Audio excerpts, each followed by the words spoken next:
The Last of Us Episode 5. This is day 2 in Seattle. And oh boy, there's kind of a lot to get into here. I kind of want to start with stuff that I really enjoyed about the episode. And I think one of the things that they are doing extremely well with this season is the amount of tension. Every moment feels extremely tense. It feels very life or death. It feels very stressful. Even knowing what's going to happen, it still feels extremely stressful. I think some of the best moments from this season so far are moments where they change the scenes up a little bit so that you are left kind of feeling like you don't know exactly what's going to happen. You have an idea of how things will play out, but you just don't know exactly how they are going to play out. And I love these little moments where it just feels scary. The Last of Us at times can be pretty scary, but I never really think of The Last of Us as a horror game. When thinking of The Last of Us, usually I'm thinking more on the emotional side versus the terrifying aspect of it. One of the things that has finally been introduced is the idea of spores. So in the game, spores are something from the get-go. These are something to kind of break up gameplay, but they made a decision to get rid of spores from the start, and now they've kind of reintroduced them. I think because the Nora scene really depends on there being spores. Craig Mazin even says that they needed spores because they needed something matter of fact, something that proves that Ellie is immune from the get-go. You don't have to sit and wait and see if she turns after she gets bitten. Anybody who breathes spores becomes infected, and Ellie is able to breathe spores. And I just like how it feels like a natural progression with this infection. You know, there's stages to this, and this place holds the oldest infected, in Seattle. These are day 1 infected down here. And at the beginning, we get this really awesome B-plot kind of thing where we're introduced to a few WLF characters, and we learned that there has been a team of WLF sealed into the lower levels of this hospital. And they said that level 1 is clear, there's nothing there. But level 2, that's where they run into spores. And once they realize that the infection is in the air, they have the lower levels sealed off. But we don't know what is in the lowest level of this hospital. That being something that comes back into the story much later. And from my guess, season 3, we'll see what is in that final level. But level 2, towards the end of the episode, we do get to see the team that ran into the spores and kind of what happened. And I really enjoyed this scene. I really enjoyed the set of everything. I really enjoyed just like how it felt terrifying, but it also kind of had this aura of like mystery, this kind of like celestial feel to it. It was just really mesmerizing the way they did this.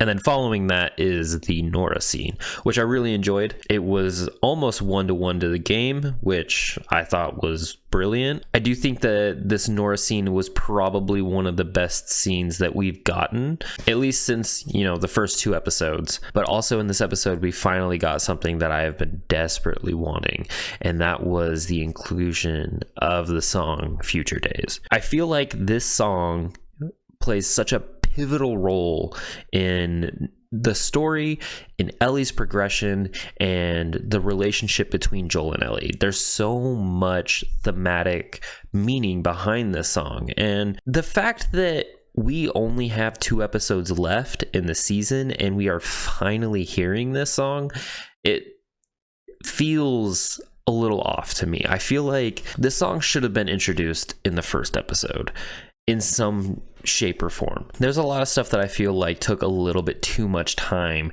to be introduced. This season is almost over, and we're gonna have to wait another 2 years before we get this 3rd season.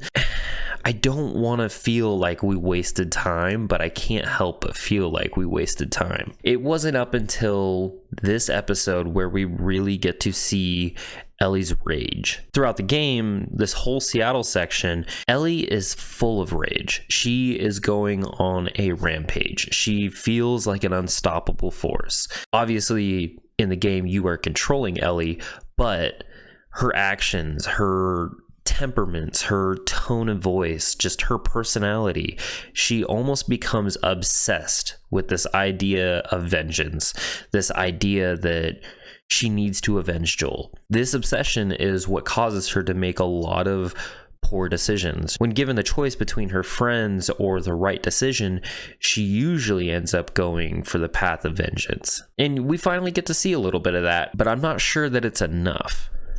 This was my biggest complaint with the last episode, is that I just do not feel the rage. I almost feel like she isn't really that broken up about Joel, which I know she is. But like I said, with there only being 2 episodes left, and this is the first time we are actually seeing that darkness in Ellie, it just feels like too little too late. And to be honest, I don't really know how I feel about Dina being the one that kind of pushes Ellie a little bit more.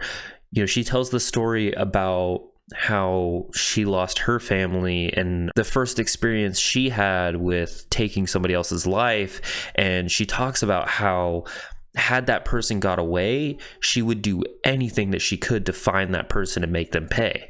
Now, she doesn't know exactly, Joel's history and what he did, and maybe her opinion would change, but she even says that doesn't matter what Joel did, he doesn't deserve what happened to him. And that in a way it kind of feels like Dina cares more about getting vengeance for Joel than Ellie does, and it really shouldn't feel that way. We definitely do see something click in Ellie after she plays that little intro bit to Future Days, but it just feels a little lackluster. And I'll be honest, even with that, it just doesn't feel like Ellie is that capable. I'm not even convinced that this Ellie would be capable of enacting revenge on Abby. I know she did with Nora, and that is kind of like the first steps to this, but God, these next 2 episodes are really going to have to show that. Don't tell us, show us. They keep making comments about Ellie's ability, whether, Ellie isn't smart enough or Ellie isn't strong enough, she's not capable enough. And it just feels off, because Ellie is supposed to be extremely capable. Ellie is supposed to be very similar to Joel. She does have disadvantages with her size, but that's never stopped her. She's resourceful. She is violent. She's dark. She, has this internal rage. Even from the very first trailer for The Last of Us, there's that scene where Dina and Ellie kiss, and she tells Ellie that they should be terrified of her. And it cuts to Ellie in the forest with the Seraphites, and and she has to fight her way through this.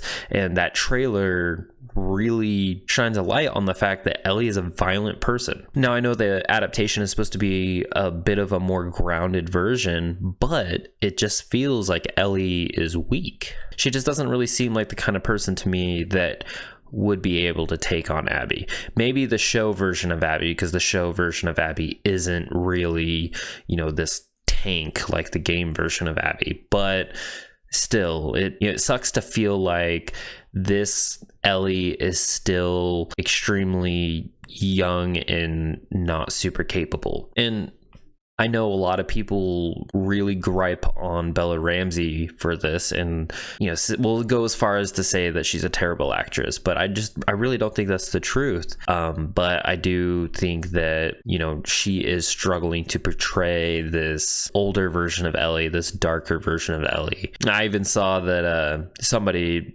said that there should have been like a recasting, like the House of the Dragon, and I don't know if that's true. I don't know if I would have loved that, but that's not what we got, so here we are. I was really curious if we were going to get a very specific scene after she plays the guitar in the theater, like we got in the game, but it looks like the way this episode ends, next episode is going to be that sequence. This is a little bit more game spoilery, but these are kind of my prediction as to what's going to happen in these last couple of episodes. Now, based on the ending of this episode, I think the next episode is going to be primarily flashbacks.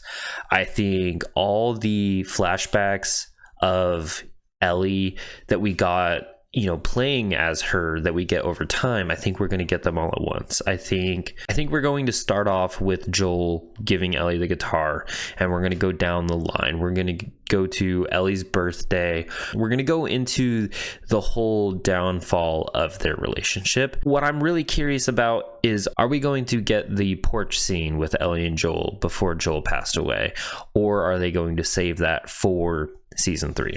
I don't know. And then I think the finale will probably be our longest episode, if I had to guess. And I feel like it's probably going to be the entirety of day 3. Ellie will go to the aquarium, and that whole sequence will happen. And then I think that the ending, the finale, will end exactly as the middle point of the game. I kind of hypothesized that season 2 was going to take a different approach and tell Abby and Ellie's story in tandem with one another.